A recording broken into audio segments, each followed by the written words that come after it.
as 2023 draws to a close.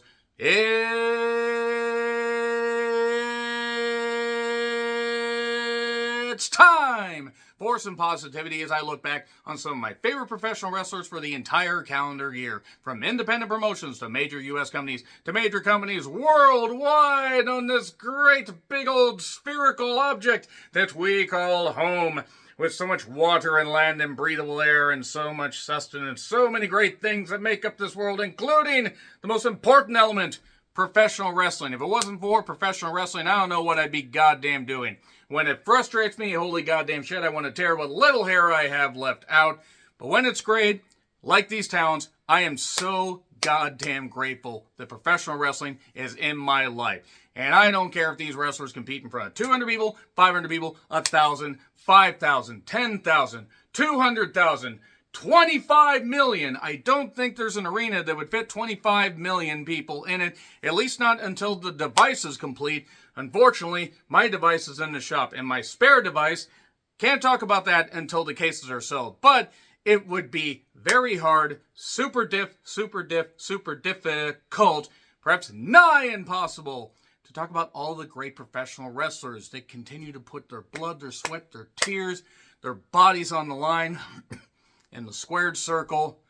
God damn, I love professional wrestling. So let's get to it. I'm John Redland with my top 25 favorite wrestlers of 2023 with some honorable mentions. So yeah, 25, I know. First, let me know you don't have to do top 25 if you don't want. Let me know your 10.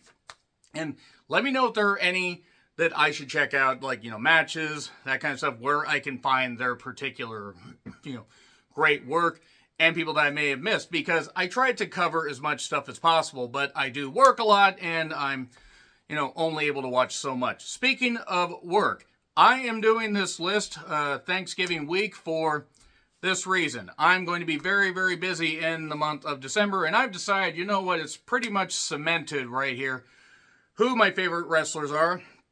And sure, certain things can fluctuate. There were people that were on last year that aren't going to be on this year. I really wish that Thunder Rosa had competed before I decided to cut this list, because Thunder Rosa is one of my favorite professional wrestlers. I'm going to give her actually a nod right here in the honorable mentions. So yeah, Thunder Rosa. I hope she comes back soon. Shingo Takagi, The Acclaimed, and Daddy Ass. Jamie Hayter. God, I miss Jamie Hayter. I really do. Jeff Cobb. Bishop Khan. I like Bishop Khan. He has a great look. Grayson Waller. That may surprise you, but you know what? He's got a punchable face, and he's good at what he does.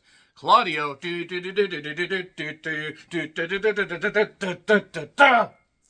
Yeah, Claudio. I like Claudio. Chris Statlander. You could argue she should have been in the top 25, but she's here because she was out for, almost half the goddamn year. And then we get Nick Wayne. Nick fucking Wayne. I love Nick Wayne. So goddamn thrilled for him. So happy for him competing in AEW. And Powerhouse Willa Hobbs. Powerhouse Hobbs really should be utilized better. The fact that it's taken them this long to realize, hey, maybe we should try just featuring him as a beast. Then we get Dashing Chris Bay, who's tremendous, competed at Without a Cause in a tag team and became such a tremendous singles wrestler, has competed in Impact, competed on the Independents. He's so fucking good. Miro, the Reamer, the Redeemer. CM Punk.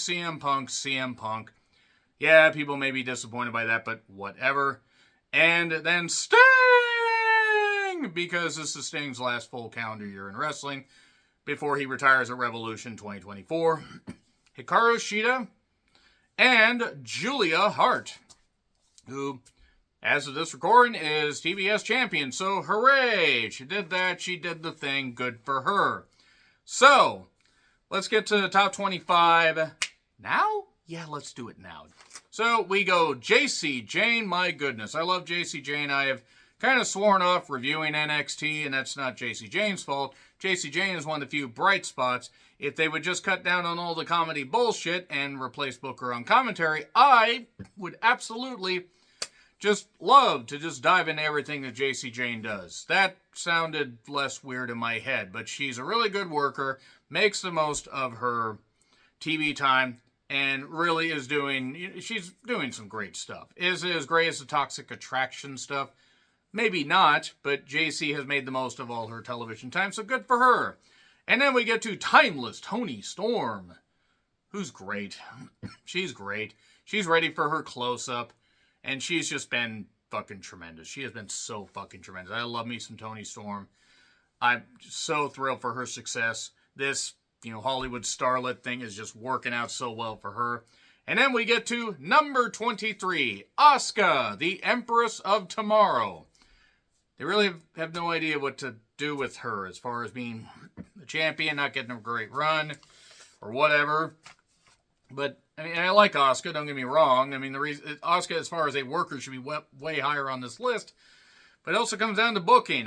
she's... they decided to turn her heel, even though she kind of was always heel anyway, but she's Asuka. You can't help but love her. But nevertheless, Asuka gets mentioned here. And then Giulia.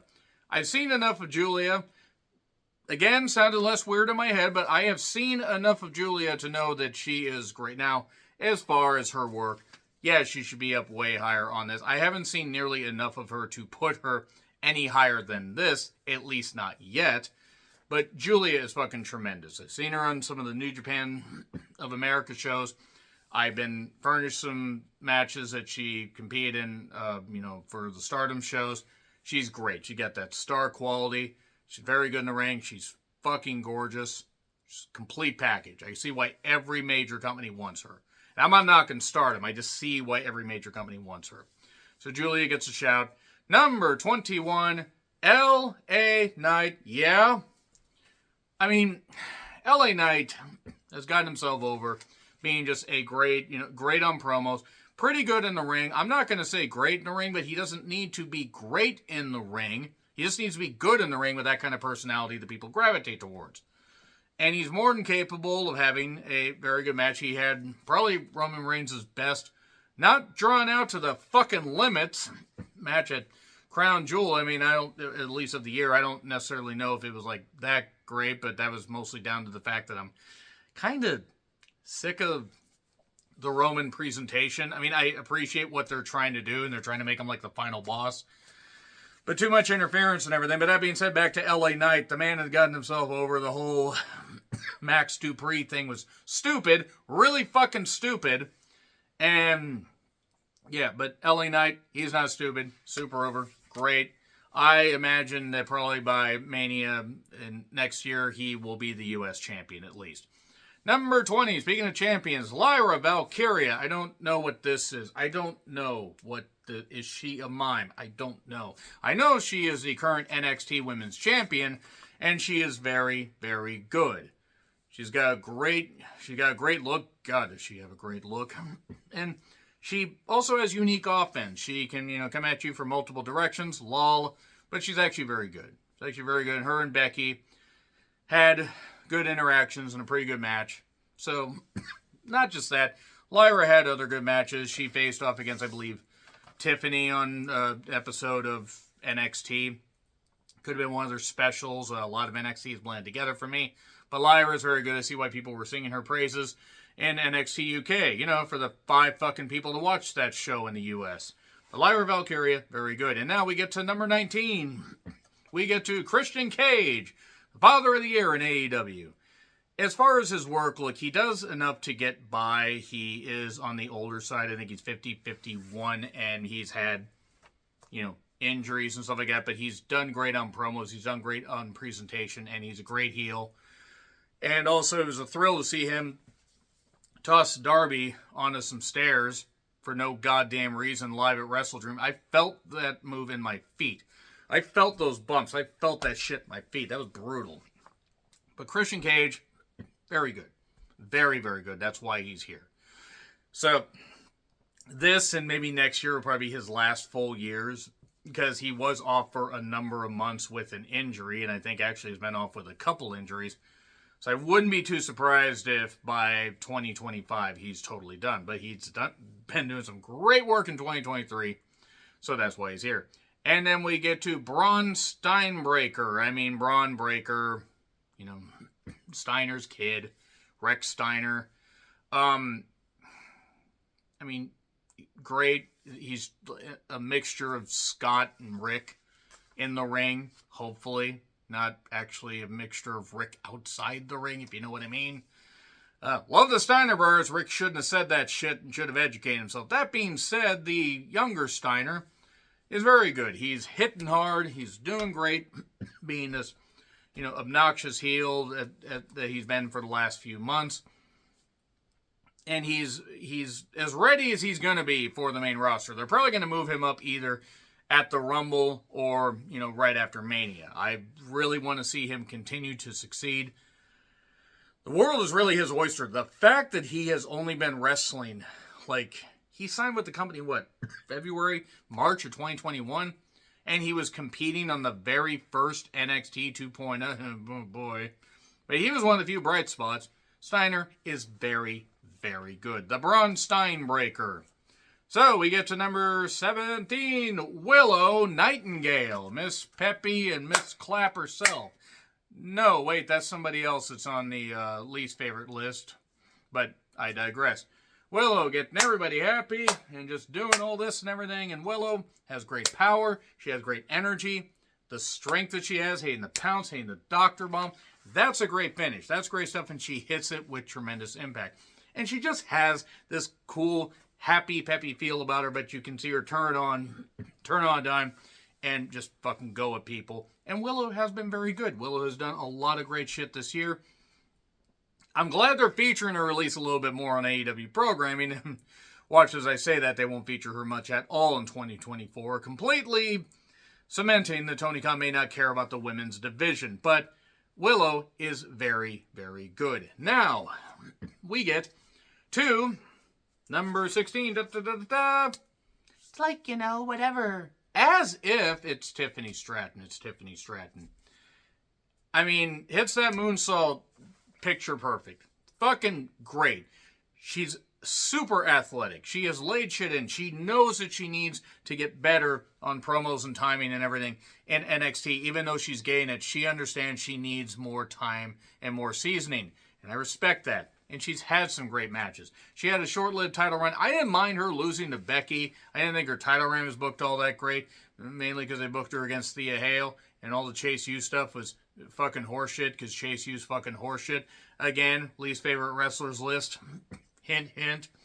But at least with Tiffany, she just totally gets it. And she's got a great look. She's got a great presentation about her. And she's quite good. Quite good. I see why people were singing her praises, and I don't know if I'm on the Tiffy train. That I sound so white and so stupid saying that. I'm 42 years old saying the term Tiffy train and watch people try to run with that. But she's very good. And has had a lot of really good matches this year. Has improved dramatically. Number 15, Rhea Ripley. Rhea Ripley really should be in my top 5, but unfortunately her title reign has been kind of absolutely shit.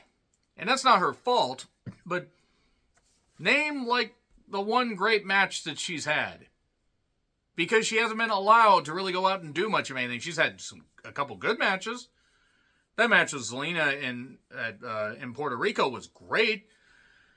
But has Rhea Ripley really meant that much as far as in the ring? Not necessarily. What's worked for her is being the leader of the Judgment Day, the final boss, all this stuff, of the women's division, and being this just great statuesque fucking goddess that she is. She is just...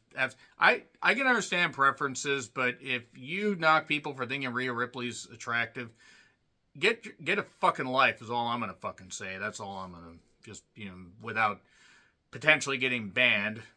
I think people are fucking stupid if they don't think Rhea Ripley's attractive, but that would be wrong to put in stone, because everybody likes different women and different people and everything, and that's great as long as they're legal age and you're not a creep.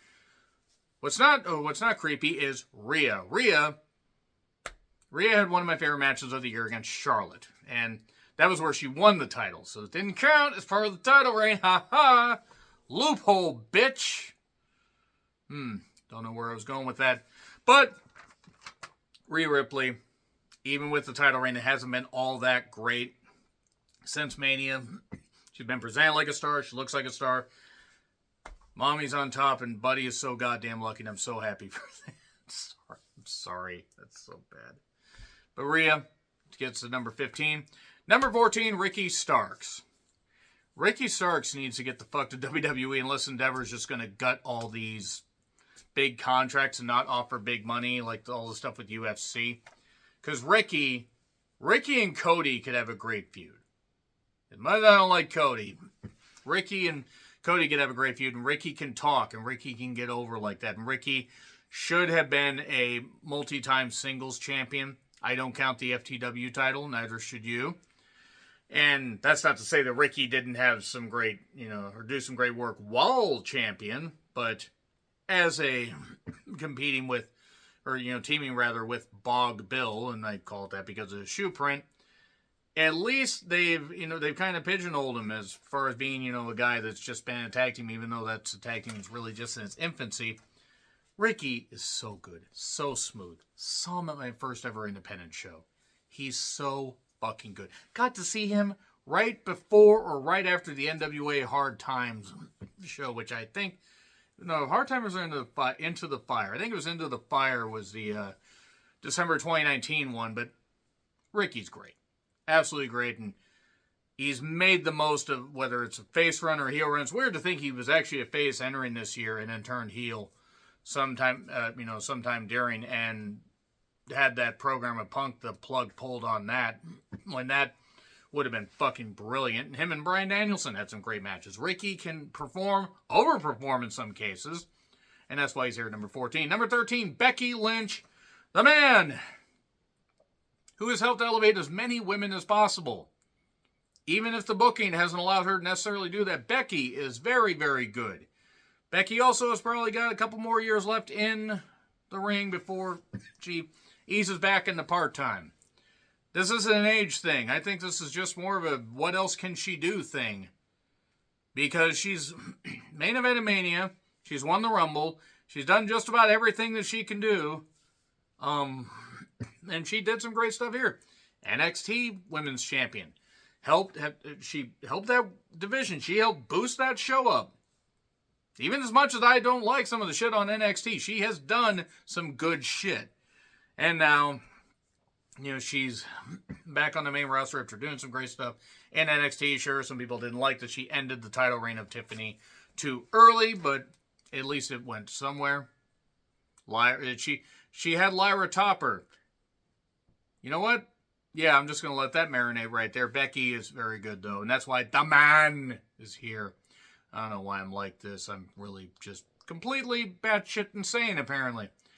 Speaking of batshit insane, I'm probably batshit insane for number 12, Okada. Okada really should be top 3. Okada has really not been in the main event scene for a while. He's been the never openweight 6-man champion for a while. He competed against Bryan Danielson in a tremendous match. And really wish I could have seen Okada live. Maybe they'll bring Forbidden Door to Seattle, and maybe we can see that, and maybe I can have some fun, witnessing some great Japanese talents instead of some really good Japanese talents, like Shibata. At Fresh Shibata, thanks, Chris. Thanks for that, in case you're watching this. But Okada, it's fucking Okada. Of course he's here. And I think it's the first time he's actually been out of the top 10 since I've been, since I got back into New Japan from Wrestle Kingdom 12 on. That's actually the scary thing about it, is there are so many great talents, so many talents I like more, that Okada is number 12. Number 11, well, it's Carmelo Hayes. And the reason it's Carmelo Hayes is great champion, driven. Him and Ilya had a few tremendous matches. The one that was at, I believe, No Mercy was the best one, in my personal opinion. Definitely hard hitting. But Carmelo, North American champion, world champion, doesn't matter. Guy's great. Absolutely just next level. I see why people praised him on the indies as something Casanova, Christian Casanova. I'm actually not totally sure. But as Carmelo Hayes, he don't miss. He don't, as the kids say. I don't think the kids actually say that. That's not really white saying this shit. But Carmelo is great. Number 10, he swerves when he drives. Yes, he swerves when he drives. Yes, he swerves when he drives. And he swerves. Yes, swerve. It's Swerve Strickland. Shane Swerve Strickland, who is a great representation of the talent coming out of Washington State, and also the Nana Swerve's when he... Okay, I'll stop that. Swerve has just done such great shit this year. I mean, not that he wasn't doing great shit before. In WWE, they certainly didn't know what the fuck to do with him. They had him in Hit Row. Least favorite list. Anyway, Swerve, great stuff. Yeah, there was one match I didn't necessarily care for as far as the presentation that he was in. And I'm not even faulting him, and I'm not even faulting his opponent, Hangman Adam Page. You can go back and check out my Full Gear review. But Swerve is just so good. So gifted. He's so good on the mic. He's so good in the ring. And against Bryan Danielson on free TV, on pay-per-view, he's done great stuff. That, I mean, sure, the feud with Keith Lee that was sometime last year that they tried to bleed into this year didn't necessarily go over all that well. But Swerve, I mean, he faced off against Hangman at Wrestle Dream, which I was there for, and it's impossible not to love Swerve as far as how he just is willing to give his entire body to professional wrestling. They need to give him the world title in 2024. Throw out your plans. Have Swerve be the one to beat MJF sometime in 2024. Revolution, Double or Nothing, just have Swerve as champion. It'll probably be Revolution. So we get to number 9, Io Sky. I really like Io Sky for a variety of reasons. 1, she's great at wrestling. 2, God, I want to be crushed by her legs. Okay, that was a bit weird, but seriously, Io is great. Money in the Bank, contract winner. One of the best matches of the year against Bianca Belair at Backlash in Puerto Rico. To me, that was the best goddamn match on the show as far as pure professional wrestling. Yeah, Bad Bunny and Priest might have been better, but that's just my opinion right there, and I'm sticking to it. Io Sky, absolutely just a dynamite performer, despite being in WWE. Har, har. Nah, she's great. Has totally embraced this heel run. She's just so fucking good. So fucking good. No, I'm not putting Bayley on here, even though I like Bayley, but I'm putting Io Sky on here. I could throw a little Damage Control on here, except I don't want to. So we get to number 8. Last year's number 1. The EST Watch. It's Bianca. The run that she had is what was then Raw Women's Champion, now is the WWE Women's Championship. The match she had against Io, even against Asuka, which admittedly wasn't all that great. I mean, it was good, but it wasn't great. And Bianca's down here a little bit because, 1, she had a few months off, and it was starting to not get stale, but start to even out a little bit. But it's impossible not to appreciate and adore Bianca's athleticism and just the fact that she gets it. She absolutely gets it. From an in-ring, a persona standpoint, she's getting a little bit of a harder edge about herself. Good shit. Always enjoy watching Bianca work.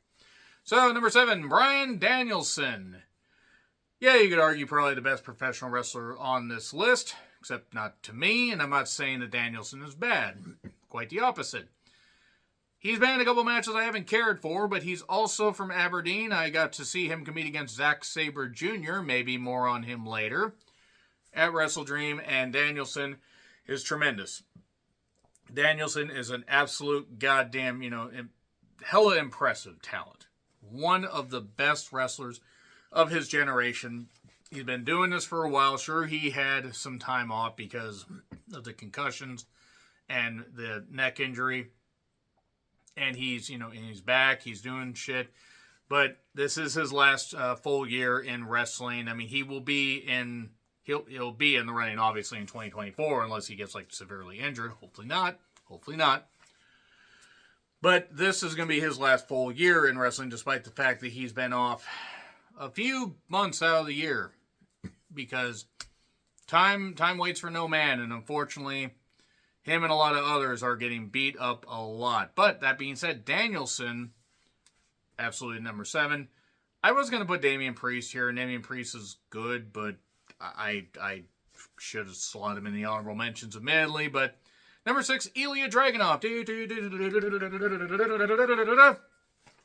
Yes, the man that is willing to beat the shit out of himself more than his opponents, it seems, has had incredible matches for the last number of years, especially this year.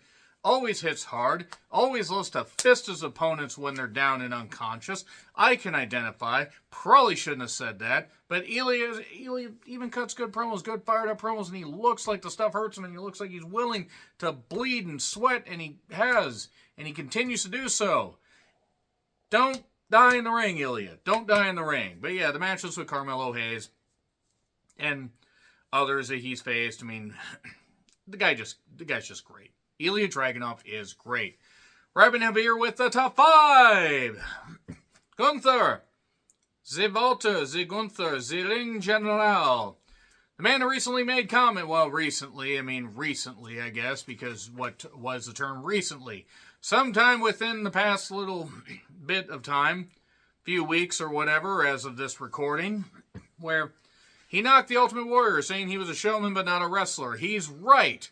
He's fucking right. He drew a ton of money, and he couldn't wrestle a lick.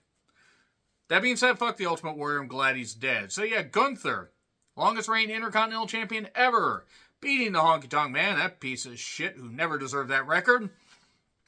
Gunther's great. Gunther should be world champion, beating Seth Rollins for it at Mania.